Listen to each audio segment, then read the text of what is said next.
शनाया को यह जानकर बहुत राहत मिली कि उसके हस्बैंड को उसकी कितनी चिंता थी। तो इसके लिए शनाया ने आहान की तरफ देखकर हाँ में सिर हिला दिया। शनाया को याद आया कि वो आहान से मिलने क्यों आई थी। उसने कहा, आहान, वो आ रही है? क्या शनाया के दिल में आहान के लिए फीलिंग्स पैदा हो रही थी? कौन आ रहा था? क्या इस इंसान के आने से आहान की मुसीबतें बढ़ने वाली थी? कौन आ रही है? आहान ने पूछा तो शनाया ने अपनी बात को एक्सप्लेन करते हुए कहा, हमें एयरपोर्ट लेने जाना है, वो आ रही है, रूपल। शनाया का ये जवाब सुनकर आहान का मुंह बन गया। एक ही वक्त पर उसकी आंखों में घबराहट और इरिटेशन एक साथ नजर आ रहे थे। उसने शनाया से सवाल करते हुए कहा, वो अजीब लड़की, क्या वो वापस आ गई है?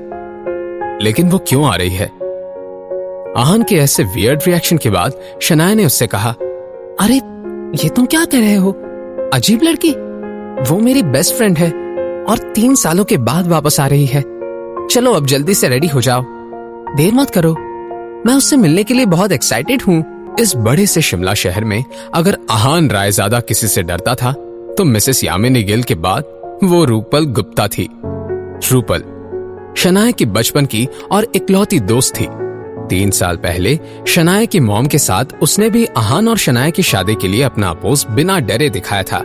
वो तो आहान की जान तब छूटी जब शादी के 1 महीने के बाद ही रूपल पढ़ने के लिए लंदन चली गई।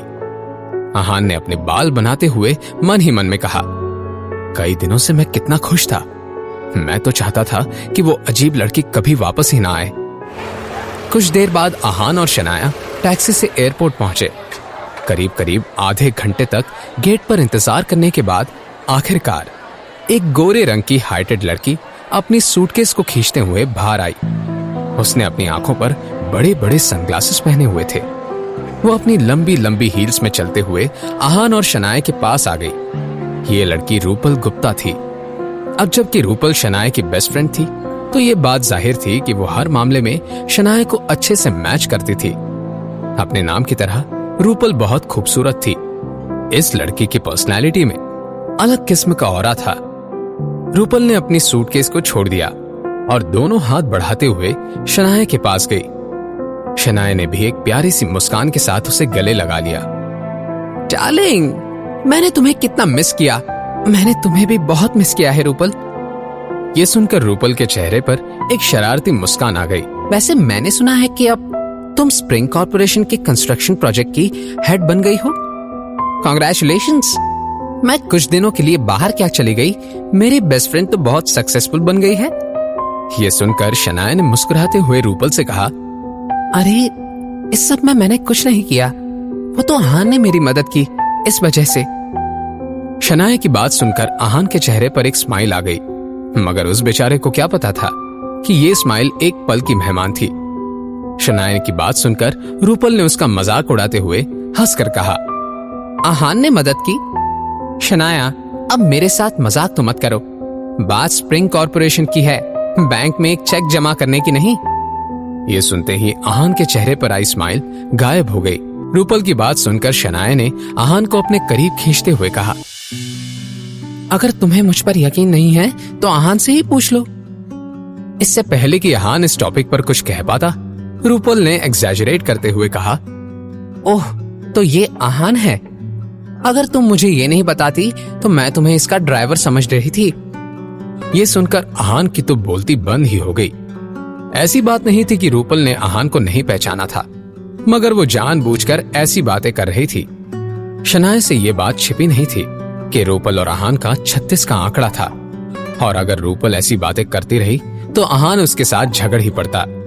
इसलिए शनाया ने मैटर को कंट्रोल करने की कोशिश करते हुए रूपल से कहा, रूपल तुम्हें जरूर भूख लगी होगी, क्यों ना हम पहले किसी अच्छे से रेस्टोरेंट में जाकर खाना खा ले।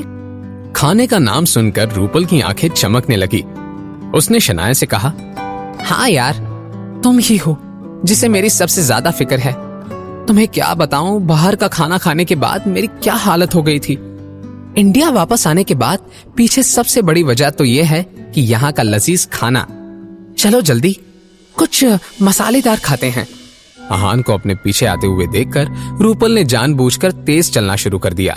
शनाया, अब जब तुम आहान को पसंद नहीं करती हो तो तुम्हें उसे जितना जल्दी हो सके उतना जल्दी छोड़ देना चाहिए। मैं तुम्हें कुछ अच्छे और खानदानी लड़कों से मिलाती हूँ। उनमें से कुछ लड़कों ने अपनी नई कंपनी शुरू की है तो कुछ अपना फैमिली बिजनेस चला रहे हैं। मैं तुम्हें दावे के साथ बता सकती हूँ कि उनमें से हर कोई उस आहान से 100 गुना बेहतर है। रूपल की कंटिन्यूअस बकबक के सुनने के बाद शनाया अपने ख्यालों से बाहर आ गई। जब उसे रूपल की बातें समझ में आई, शनाया का मुंह बन गया। अब शनाया का सब्र खत्म हो गया और उसने रूपल के मुंह पर अपना हाथ रखते हुए कहा, रूपल जरा चुप करो और मेरी बात सुनो। ये क्या बकवास कर रही हो तुम? मैं आहान को नहीं छोड़ने वाली, एटलीस्ट तब तक नहीं जब तक वो मुझे छोड़ नहीं देता। ओके, समझ गई? शनाया ने अपनी बात को सीरियस अंदाज में कहा था। यह कहकर शनाया आगे बढ़ने लगी। उसने आहान के बारे में सोचते हुए रूपल से कहा, आहान में कई सारी कमियां होंगी। सबकी नजरों में आहान मेरे साथ खड़े रहने के लायक नहीं है, लेकिन मेरे लिए वो इस दुनिया में सबसे कमाल का लड़का है। और अगर डिजर्व करने की बात है तो मैं ही आहान को डिजर्व नहीं करती। जैसे ही शनाया की बात खत्म हुई, उसने एक जानी मानी आवाज में अपना नाम सुना। यह आवाज किसी और की नहीं थी, आहान की थी। शनाया, रुकिए। क्या आहान ने शनाया की बातें सुन ली थी?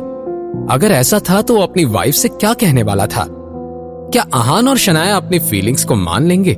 जानने के लिए सुनते रहिए पॉकेट FM।